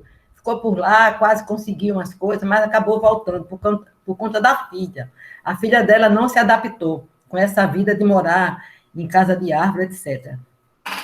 Mas uma coisa que ele falou e que me chamou a atenção foi sobre as famílias que trabalham muito, o pai e a mãe, que tem mais de um emprego e tudo mais, e que praticamente não tem tempo de usufruir, de viver a família mesmo, né? Não tem tempo. Aí ele falou, é claro que cada realidade é uma, tem pessoas que têm mais de um emprego, que pode, de repente, se organizar e deixar um, tem pessoas que não podem, porque o salário, às vezes, é tão pequeno que não dá para largar um, né? Mas uma coisa que eu observo nessa questão de pessoas que trabalham muito é que, algumas vezes, é em nome de conseguir um conforto, dar mais conforto aos filhos e à família e tudo mais. E muitas vezes não conseguem nem usufruir desse conforto. Eu observo muito em algumas casas, lá na área de Boa Viagem, eu tenho uma irmã que mora lá, Boa Viagem aqui em Recife, Pernambuco, né? E às vezes a gente passa e vê aquelas casas, hoje em dia não tanto mais, porque muitas casas vão sendo demolidas, os casarões, aquelas casas grandes, mansões, aonde tem piscina. E, geralmente, as piscinas dificilmente são utilizadas, porque as pessoas que trabalham, que labutam muito para ter dinheiro, para manter aquela mansão, nem conseguem ter tempo para usufruir. Nem usufruir a mansão, nem usufruir as piscinas e nem a família. Então, é uma questão muito séria. Isso que ele falou me chamou a atenção. Até porque eu tenho uma filha e um genro que eu acho que eles vivem nessa história. É verdade que eles não têm esse salário. A minha filha tem só um emprego e o meu genro, que é engenheiro também, a minha filha é contadora, mas eles vivem numa luta que quando eu vejo estão ali na lona, minha filha está na lona para um lado e agora com a pandemia, ela está trabalhando home office e ela faz tudo em casa, ainda olha a escola dos meninos, um de 14, um de 12 e uma de 6 anos. Então, minha filha está meio enlouquecida. Aí eu vejo assim, eu digo, meu Deus, às vezes se corre tanto, né? É claro que na situação de pandemia é uma situação extraordinária, né? Diferente. Mas antes da pandemia eu já achava, eu digo, meu Deus, para que trabalha tanto? Para que faz isso? Tem hora extra, tem não sei o quê. Hora extra é imposta pela empresa, é verdade. E não tem tempo de realmente de viver a família, essa coisa mais afetiva, essa coisa de chegar mais junto. Então, me chamou muita atenção também. Aliás, muita coisa aqui me chamou a atenção. Então, é isso, gente. Vamos, como eu digo às vezes, quando eu estou em alguma reunião, eu digo, se não desligar meu microfone, eu não saio. Então, mas é isso, gente. Obrigada pelo espaço. A gente que agradece, dona Denilza. E eu aprendendo, né? Aprendendo, vendo novidades. Eu digo que eu sou uma eterna aprendiz. Eu tenho 72 anos. E digo que eu sou aprendiz. E digo às minhas netas também. Eu tenho 6 netas e 3 netos, de 6 anos a 20. Completou 20 anos há pouco, meu neto mais velho. E eu sempre digo, eu estou sempre aprendendo. Eu só vou deixar de aprender quando, né, minha hora, meu tempo chegar. E que eu espero que demore a chegar, viu? Vai demorar, com esse vigor vai demorar. Eu persigo 100 anos, porque o meu avô materno, quando faleceu, tinha 103. Eu digo, se eu ficar com 100, eu já estou achando bom. Então é isso, gente. Obrigada aí pelo espaço, viu? E eu vejo que eu sou realmente a vovó daqui do grupo, né? Para aprender, viu, com tudinho. Vou baixar a minha mão, senão vai parecer que eu quero falar ainda. Pronto, são 9 Fernando, acho que a Alessandra queria falar, talvez assim, a gente tem mais 20 minutos só, né? De sala. Estão me ouvindo? Estão me ouvindo, né? Eu vi aqui que a Alexandra saiu da sala. Eu vou tentar localizar ela aqui pelo WhatsApp, que ela tinha... Ah, ela voltou. Ela Tá voltou voltando. aí. Um momentinho, deixa eu ver. Alexandra? Ela voltou, não foi? Deixa eu ver se eu preciso aprovar. Não, acho que ela já está na sala. Já está na sala. Oi. Ótimo. Então, Alexandra, é sua vez. Oi, Alexandra. Oi, tudo bem? Eu fiquei sabendo de vocês através da minha comadre, que é a madrinha do meu filho. Ela viu vocês num repórter. Aí eu me cadastrei. Só que eu vi que perdi, né, a de alimentos, que foi na segunda. Certo. Mas pode tirar dúvida. Pode falar, pode falar. Eu tive que colocar o meu ex-namorado na justiça por conta de que procurei ele várias e várias vezes para informar da gravidez. Desde então, na primeira oportunidade que eu tive, ele disse que ia participar, tudinho, mas logo em seguida que eu mandei a ultrassom, ele deu as costas. Me ignorou, me bloqueou no WhatsApp. Aí foi quando eu decidi colocar ele na justiça. Eu coloquei ele através da Defensoria Pública, por conta de situações financeiras. Eu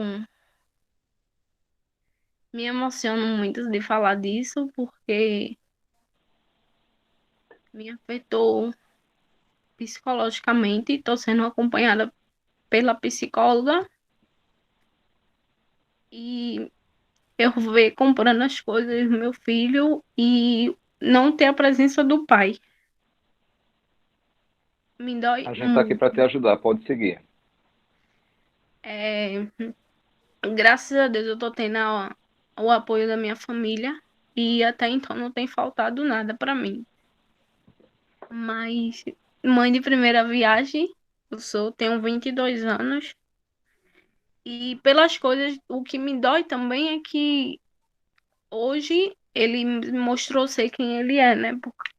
Porque várias vezes Ele me disse coisas horríveis das vezes que eu procurei ele. Então, por isso eu procurei a justiça.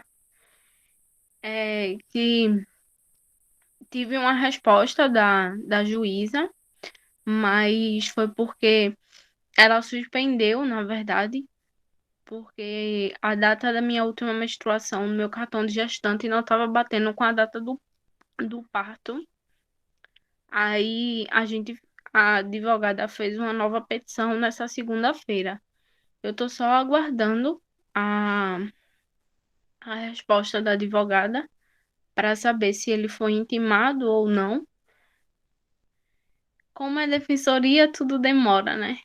Eu queria saber mesmo em relação ao DNA, se futuramente, quando a criança nascer, que está previsto para agosto, o parto, se eu vou precisar dar entrada num novo processo ou se com esse processo mesmo que já está correndo, eu não vou precisar. Alexandra, vou te responder, tá? Tá. Primeiro, escuto sua história de coração aberto. Sei que deve estar sendo bem difícil, né, passar por essa situação. E isso acontece, mas o que eu posso te dizer é que, do ponto de vista jurídico, você tomou o caminho correto, que é entrar com essa ação de alimentos gravídicos, tá? Ainda que tenha sido na defensoria.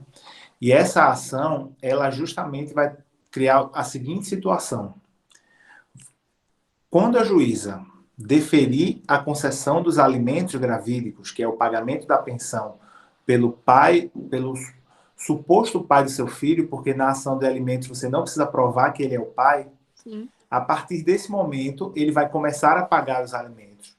No momento que a criança nascer, ele continua pagando a título de pensão alimentícia para o filho, e se isso for deferido durante o parto, que provavelmente vai ser, você está com quanto tempo de gravidez? Com 6. 6. Provavelmente a juíza vai se pronunciar antes disso. Ele vai ter o ônus de entrar com a negativa de paternidade se ele quiser. Ou seja, você não vai ter que entrar com a nova ação. Você só vai ter que entrar com a nova ação se a juíza não deferir, tá? Se a juíza disser, não vou deferir os alimentos gravídicos, ele não vai ter que pagar a pensão por algum motivo do seu processo, que aí eu não posso, nem posso legalmente comentar o teu processo, porque ele tá sendo analisado por outro advogado, mas, sobretudo, eu não tenho o processo aqui para ver, tá? Mas se ele for deferido, que provavelmente vai ser, se você colocou que a única questão é uma divergência da data de menstruação com o parto, com o deferimento, é ele que vai ter que provar que não é o pai. Então, quem vai ter que entrar com a ação pedindo DNA é ele, quem vai ter que custear o DNA é ele, tá? Inclusive, ele vai poder pedir uma majoração, no caso, uma diminuição da pensão, você vai poder pedir uma majoração, porque a juíza vai arbitrar essa pensão com base na sua necessidade como grávida. Então, quando ela for determinar quanto ele vai pagar de pensão gravídica, de alimentos gravídicos, ela vai considerar uma alimentação especial que você precisa ter, um tratamento médico que você precisa ter, uma terapia que você precisa ter, um suporte que você precisa ter. Ela não vai considerar a necessidade de uma criança recém-nascida que vai acontecer no momento que você nascer, que a criança nascer. Então, a partir do nascimento, se você quiser aumentar o valor da pensão, ou se ele quiser reduzir o valor da pensão, isso vai acontecer por uma ação própria. E se ele quiser dizer que não é pai da criança, ele que vai ter que entrar com essa ação, não você, tá? Isso assim, uma vitória dessa sistemática dos alimentos gravídicos, porque de fato tira o peso da mãe de ter até o peso financeiro de ter que custear um DNA ou de ter que ir na defensoria. Então esse peso vai para o pai nesse caso. Muito. Onde eu faço pré-natal, nem a minha enfermeira que está me acompanhando, nem ela conhecia essa lei. Ela até gostou, porque tem muitas mães que passa pelo que eu tô passando. E aí eu expliquei, disse a ela como eu achei tudo, para ela dar uma pesquisada e orientar outras mães, né? Porque eu sei que eu não vou ser não fui a primeira e também não vou ser a última. Que infelizmente existe pessoas que é muito infantil como ele foi e está sendo, porque eu queria resolver isso da melhor forma possível e infelizmente não aconteceu. Até porque não foi não foi ficando, não foi nada disso. A gente tinha um relacionamento, então foi muito complexo para mim escutar o que eu tive que escutar e ler também o que eu tive que ler. Alexandra, de fato, essa lei é muito antiga e pouca gente conhece. A gente tenta divulgar muito no nosso Instagram, inclusive quem quiser depois seguir o nosso Instagram, Córdula Advogados, a gente tenta divulgar essas questões jurídicas que as pessoas não sabem, né, e trazer isso para conhecimento do grande público. É uma lei antiga e é uma lei que é pouco recorrida, né? As pessoas não chegam até ela. Complementando para você, Alexandra, se você quiser anotar aí eu coloquei no chat o telefone de Marli Silva, que é presidente da APEMAS, que é a Associação Pernambucana de Mães Solteiras. Ela está com a gente nessa iniciativa, não pôde participar hoje, e ela pode te trazer também mais detalhes a respeito da tua caminhada também, alguma dúvida que o Cláudio também puder fornecer orientação para você. E a gente segue com essa caminhada para você tentar solucionar isso de maneira mais tranquila possível para a sua vida e para a vida dessa criança que está chegando. Tá bom? Tá bom, muito obrigada. Eu acabei de dar uma olhada. Agradeço muito a vocês. Foi ótimo a noite. E ter tirado essa dúvida foi perfeita.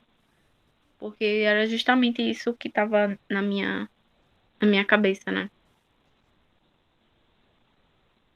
Tá, Nós que joia. Segue agradecemos. firme e tá dando tudo certo, tá bom? Se Deus quiser, vai dar tudo certo. Já tá dando, né, na verdade. A Elisa quer dar uma palavrinha? Ou... Isso. Rapidinho, eu vi aqui, li que você colocou a questão entre amigos, e tudo que a gente vai falar vai ficar aqui, então eu posso me abrir. Essa situação, Alexandra, ela realmente não é somente com você não é a primeira, nem vai ser a última, né? E aconteceu, tenho muito próximo isso comigo, aconteceu com a minha mãe, né, com a minha irmã mais velha, e ela tinha um relacionamento com o pai da minha irmã. Durante muito tempo ela foi mãe com 19 anos, e ela morava com ele. E ela engravidou, e ele disse que não iria assumir. Ele disse que não iria assumir de jeito nenhum. Inclusive, minha mãe foi enxotada da casa dele, né, pela mãe dele, porque ela disse que não, a filha não era dele. E ele disse que se quisesse, se minha irmã quisesse, né, corresse atrás depois, né, depois que ele morresse, que ela corresse atrás para poder ter direito a alguma coisa. Na época ele era, hoje ele já é falecido, mas na época ele era major da polícia. Ele disse que se ela quisesse que alguma coisa ela fosse atrás depois que ela tivesse mais velha. Então minha mãe registrou ela sem o nome do pai, né? Minha irmã, ela por teve um problema Fernando conhece, ela teve um problema de paralisia infantil, né? O que agravou mais a situação, né? E ela, depois do falecimento dele, depois de procurar, de ir atrás, ela estava com 38, 39 anos, foi quando ela conseguiu colocar o nome dele no registro de nascimento e ter direito à pensão. Mas veja, todo esse processo, minha mãe ela fez, já que você não quer assumir a sua filha, então eu vou cuidar dela sozinha. E realmente ela cuidou dela sozinha, com a ajuda da minha avó. E depois que minha irmã cresceu, né, se tornou adulta, foi minha irmã, lógico, minha mãe ajudando também, conseguiu ir atrás para poder colocar o nome dele, o sobrenome dele, no registro de nascimento dela. Isso já é depois de falecido, realmente. Mas é uma situação muito complicada. Teve esse processo realmente dentro da minha casa, né? O mais irônico da minha parte, do que tá passando aqui, é porque o pai do meu filho, ele é estudante de direito e é terceiro sargento da aeronáutica. O que, como é que eu fico, justamente que eu fico pensando, eu nunca que eu tava tentando resolver isso, ele chegou e disse pra mim que acharia melhor esperar o nascimento para fazer o exame de DNA e pronto. Aí eu peguei e disse a ele que o DNA seria feito pela justiça, porque tanto eu vou estar cobertado, eu e meu filho, como ele também ia estar, vai estar, né? Aí ele até voltou atrás, disse que iria participar da gestação, tudinho, porque justamente era o que eu tava pedindo, eu não tava pedindo um companheiro, eu tava pedindo um companheiro na gestação. Aí ele pegou. Aí eu disse pra ele quando é que eu ia ter o pré-natal, onde ia ser, tudinho. Ele disse que viria. O que eu tava precisando, ele disse, coloca no, se tiver como colocar no crédito, eu te ajudo na fatura. Quando chegou no próximo mês, no mês do pré-natal, ele não compareceu no pré-natal. E eu até esperei até isso para ver se ele ia comparecer. Como ele não compareceu, procurei ele novamente, pedi até para ele marcar um ginecologista da confiança dele para ele ver que eu não estava mentindo, que as semanas batia com o dia que a gente tinha se encontrado, tudinho. Ele pegou e disse isso, que era melhor e tal. Eu peguei e disse a ele que o DNA seria feito pela justiça. O que é irônico porque ele é estudante de direito e não pensar dessa forma. Porque se eu entrei na justiça, eu não tenho nenhuma dúvida de que é dele. E se eu disse que eu iria fazer para ele, é justamente isso, eu não tenho nenhuma dúvida. Porque normalmente a pessoa pensa assim, como é que ela vai entrar na justiça? Ela não vai entrar para perder, né? É, é isso. O que deixa mais triste é que ele está perdendo, né? Assim, É, ai, a Jesus. gente, Ele na tá, ele tá verdade, perdendo a Tá maior falando aquilo, experiência ele da não vida sabe o que dele. está perdendo. Ele não sabe o que está perdendo. Assim, ele não tem realmente obrigações, assim, com a mãe, né? Tem com o filho, sim. mas o que ele vai perdendo justamente desde o início, né? Aham. Eu ainda tive a capacidade de chegar, porque assim, eu me humilhei, né? Muito até então. Aí a gente fez um chá revelação, um chá rifa aqui em casa, que na verdade foi minha comadre que fez, para revelar o sexo. No momento que a gente foi revelar o sexo, eu tive uma crise de ansiedade que eu não conseguia respirar, porque eu vi meu primo, que eu considero irmão, muito empolgado com tudo aquilo e eu sentia falta dele, do pai, né? Presente. Eu ainda, depois que passou todo o coisa, eu ainda mandei mensagem para ele dizendo que era um menino, mandei a foto, tudinho. Aí foi quando ele me bloqueou no WhatsApp. Aí, aí, mais uma vez, ele mostrou quem ele era, né, pra mim. Só que o que é justamente isso que eu fico, nossa, como é que um pai não quer participar de um negócio tão lindo que é a gestação, que é ver seu filho crescer, se desenvolver, né? Porque é uma coisa muito linda. Eu falei com a psicóloga um dia, semana passada, que eu tava com medo de ter depressão pós-parto, porque logo antes eu não tava sentindo um amor muito grande pela minha gestação, justamente por conta de tudo isso. E porque também eu perdi minha irmã faz o mesmo tempo de gestação que eu tô. Perdi minha irmã de 24 anos, faz 6 meses, de lúpus. Ela tinha lúpus. Aí, tudo isso, muita emoção, justamente. Aí, meu medo é esse, de ter depressão pós-parto. Só que eu tô trabalhando para que Não venha isso, não venha isso na minha cabeça, porque eu tô sentindo ele mexer agora, é a coisa mais linda do mundo. É muito bom. Ele Fica chuta bem por tanto. ele. Oi?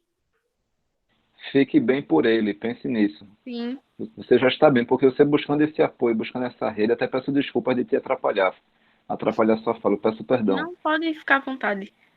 Mas é para te trazer que você tá caminhando bem, porque diante de todo esse turbilhão de informações que você está passando, de toda essa dor que você vive hoje, de uma gestação que quando uma mãe tem um pai por perto, já é uma gestação um tanto delicada, porque é intensa, a mulher está cheia de hormônios ali, cansada, estressada do peso da barriga, que a gente sabe disso, né? E E a você minha está tá buscando enorme. essa informação, então você já está bem, entendeu, Alexandre? Você já está super bem e pensa em ficar bem para melhor ainda, porque essa criança vai precisar de você. Então, essa sua rede de apoio, sua família, seus amigos, alguma amiga sua mais próxima, alguma parente sua ou parente mais próximo. Então, busque também dialogar com essas pessoas, que elas vão te trazer também conforto, e a gente vai formando essa rede também. Tem aí a Elise ouvindo, tem eu aqui também ouvindo, a gente vai trazendo esse... A gente segura a mão e ninguém solta a mão de ninguém. É isso. É tão bom. Eu vou comprando as coisas, a roupinha, tudo isso. É lindo. Lindo, lindo. Siga firme, continue firme como você está.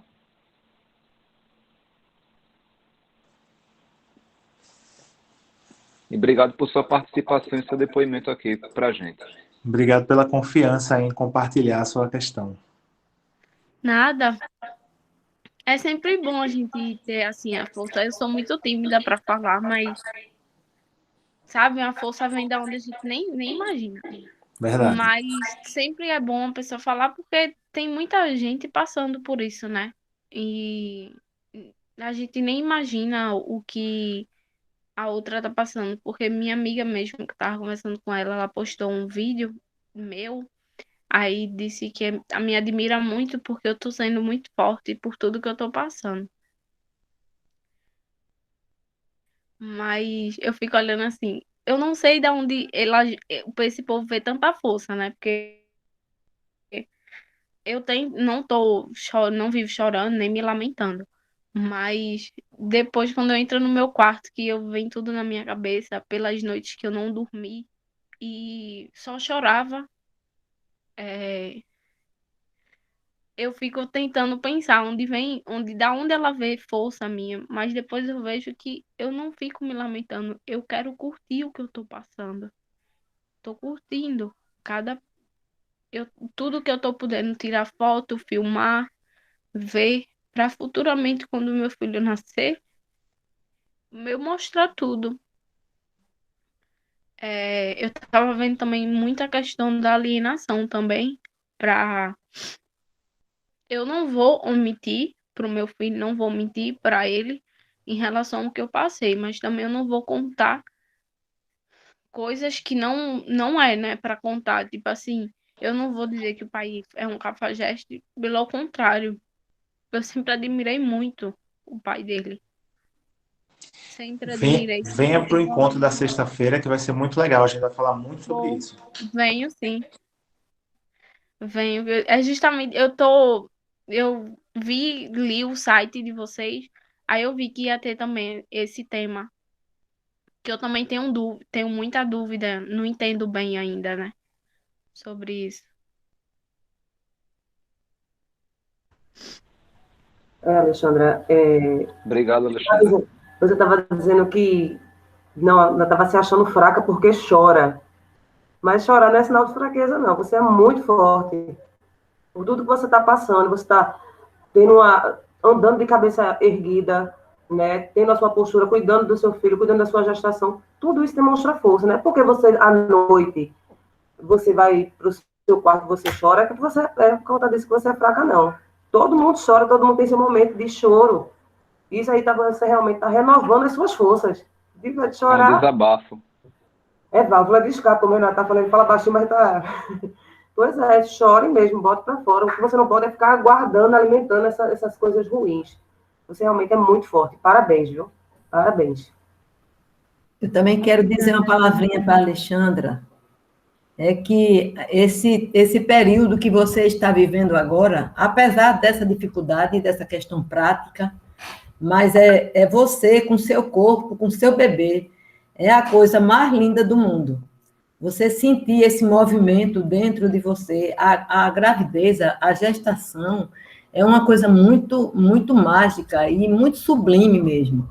Você está tendo hoje a oportunidade de ter uns sentimentos novos, são coisas que a cada dia ficam mais fortes. Esses laços entre você e o seu bebê são coisas assim, únicas. Então, viva a luta que você está tendo que ter agora, mas também não perca nunca a oportunidade de usufruir dessa movimentação dentro da sua barriga, que isso é uma coisa muito mágica, é uma coisa muito linda. Quando você estiver com o seu bebê no colo, você vai ver que maravilha. Quando estiver amamentando o bebê, se você for amamentar um bebê, são coisas assim, são sentimentos, é uma coisa muito mágica. Eu passei 5 vezes por essa situação e é muito lindo. Passei 5 como mãe e passei 9 como avó, né? Porque minhas 4 filhas engravidaram, aí parecia que era eu, aquela barriga crescendo, aquela coisa. Claro que é uma emoção diferente, mas eu já sabia o que era aquilo, né? Então, olha, gestação é uma coisa muito linda, mesmo quando acontece algum fato assim, como esse que você tá vivenciando agora, mas tudo vai se resolver da melhor maneira. Os direitos serão garantidos, não é? E se Deus quiser também a questão emocional, tomara que o pai do seu bebê seja tocado por isso também, porque é uma coisa que emociona as pessoas. Eu acredito que tem chance dele ser tocado, não é? Pela emoção.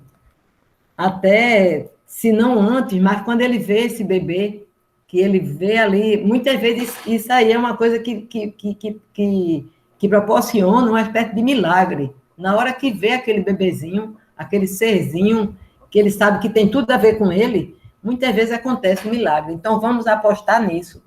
Estamos com você, viu, Alexandra? Estou achando linda a sua história, de você comprar as coisinhas do bebê, isso tudo, é tudo muito lindo. Vai dar tudo certo. Obrigada, gente.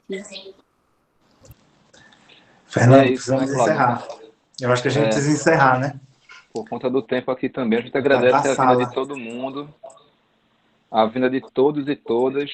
Essa temática que move a gente mesmo, a gente está lembrando já do evento da sexta e agradecendo a presença, é isso. Desejando boa noite a todo mundo. Sexta-feira estejam aqui, pessoal. A gente vai ter uma conversa muito legal.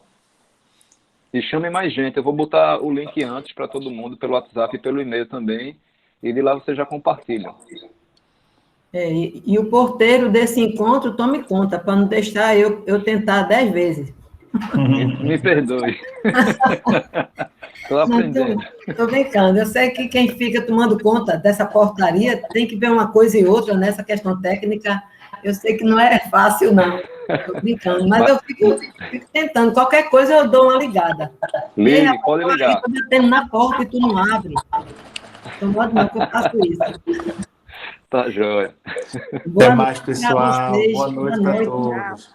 Boa noite, até a próxima. Boa noite para todas e para todos. E para o bebê de Alexandra também.